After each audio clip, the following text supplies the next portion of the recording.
So I was thinking about how damn cool fretless basses are, if you can play them in tune that is, which is tricky to say the least.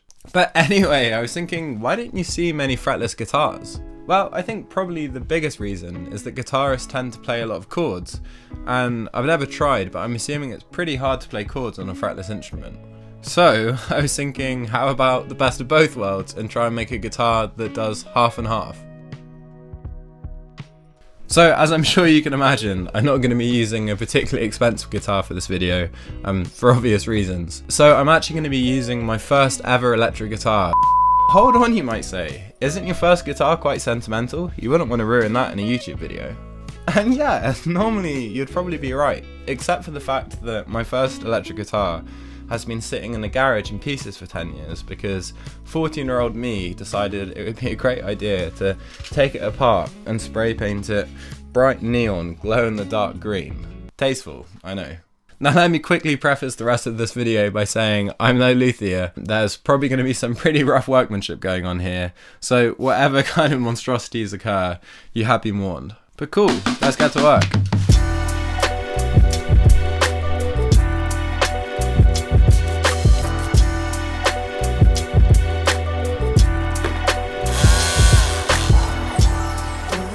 Okay, so first up, I think I just want to get rid of this absolutely awful finish. I'm going to sand it down to bare wood. In the future I might even put a nice lacquer over the top of it or something, but for now, just let's get rid of this neon green.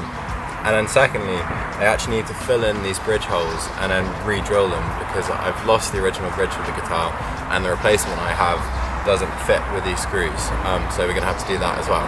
Yeah, let's get on with it.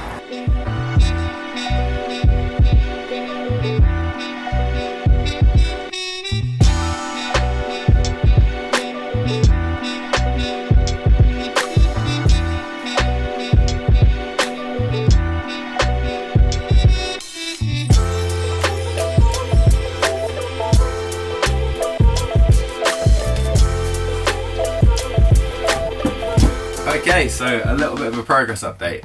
As you can see, I've sanded down about half of the guitar, and I've also popped these wooden dowels in where the old bridge screws were. And now I haven't worked on the guitar in a couple of days, so the wood glue should be fully cured and dry now. So I'm going to sand off the top of the dowels and then finish off the body.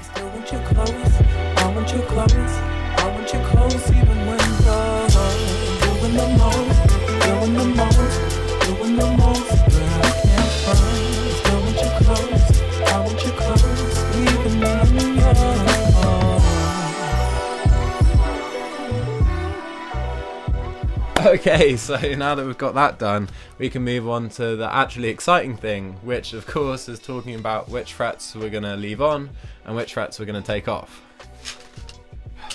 So I think I want to be able to play every single bar chord on the guitar in at least one voicing.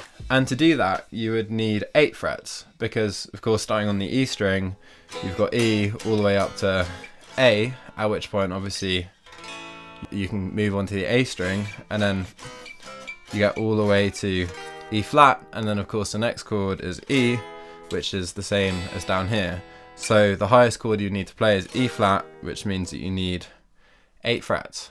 Second to that, and this might be a bit nuts, but I was thinking of cutting some of the frets in half. I mean, there's just so many potential problems with that already, but hey, this is science, we're gonna give it a go. But anyway, the reason being is that I think it would be kinda cool to be able to play 2-note power chords on the bottom 2 strings, and then be able to play cool fretless lead licks over the top.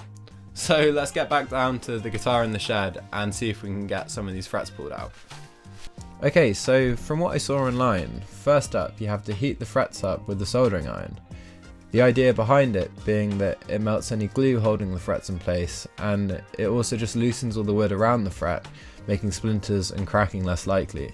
After that, the idea is that you just use some pliers to gently nudge the fret out of its slot, as you'll see in a second. The first one took absolutely ages, as you can see. Turns out there's a real technique to it, but eventually I got it off. Wow, that is some absolutely brilliant camera work and hand placement there, Sam. Good job. But anyway, once that first fret came off, and after a brief celebration, yes, I found a bit of a rhythm.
Well, it works. Kinda. And yeah, I know I said I was going to get rid of the green paint. I even called it awful. But halfway through sanding it, I had a little bit of a change of heart. This guitar is supposed to be weird and it's supposed to be a little bit freaky. And I think when it's painted bright green, it certainly looks that way. But yeah, I mean, what do I think? Firstly, this really is like playing a new instrument. I'd really like to say that I'm showing you the first few clips and first few attempts I had playing the guitar. But if I did that, honestly, I think I'd make your ears bleed. This thing is just so hard to play in tune. As soon as I had strings on it, and before I set it up properly, I actually took it over to my good friend and old guitar teacher's house, Jack Jennings. I figured if anyone can make it sound good, it would probably be him.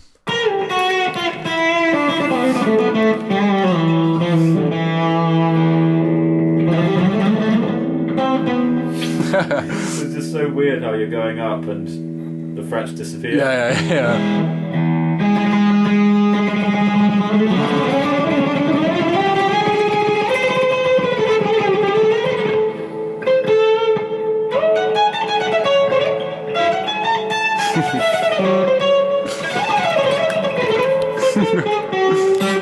Oh,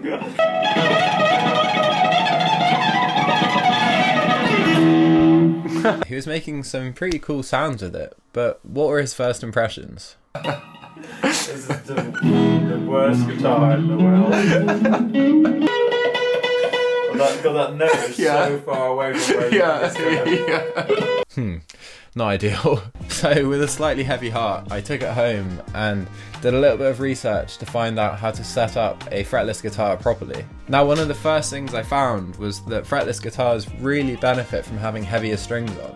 And it just so happened I actually have a Strat with 13 gauge strings on from a video I made a few months ago about Steve Ray Vaughan's setup. Check it out, by the way. So I swapped the 13s with the 10s that I originally had on the fretless guitar, and it made a world of difference. It massively improved the sustain on the guitar, specifically the non-wound strings. So now I'm going to attempt to play some vaguely musical things, and apologies because this guitar really is very hard to play in tune for reasons that I'll go into later.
So what do you think? I think it sounds pretty cool when you can play it in tune. Certainly makes you gravitate to a more spacey, Pink Floyd-y type of playing. It's definitely not without its issues though, and as I'm sure many of you have guessed, the biggest challenge with a guitar like this is intonation. If you think about it, every single time you fret a note, you're actually bending the string ever so slightly to push it onto the fret, which of course sharpens the pitch of the note ever so slightly. When you play a normal guitar, regardless of what note you play, you're more or less bending that string the same amount every single time. And because of that constant, you can intonate that sharpness out. Now, obviously with a fretless guitar, you actually have to push the string down further to make contact with the fretboard instead of the fret, which means that the notes are even sharper. Now, if the whole guitar was fretless, that wouldn't be an issue, because you could just intonate it in the same way that you would intonate a guitar with frets.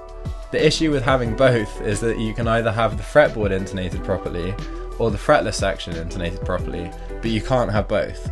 I mean, check this out. This guitar is perfectly in tune. So I should be able to play the bottom E string and the 14th fret on the D string right on the fret marking, and it should be in tune if it was intonated correctly. You can hear that's really sharp. To To get it more or less in tune, you can see my finger is quite far behind the fret marking. Obviously this makes the guitar really tricky to play. I guess you can minimise this issue, if you had the time, by lowering the frets on the guitar as much as possible.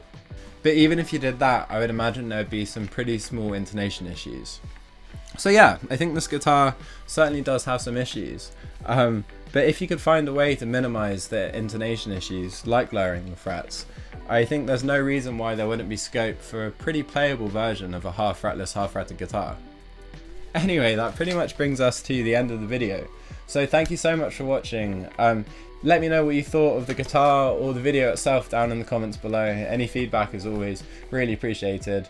If you enjoyed the video, I'd really appreciate a like and subscribe. It really helps me out. And yeah, take care, and I'll see you in the next video. Thanks for watching.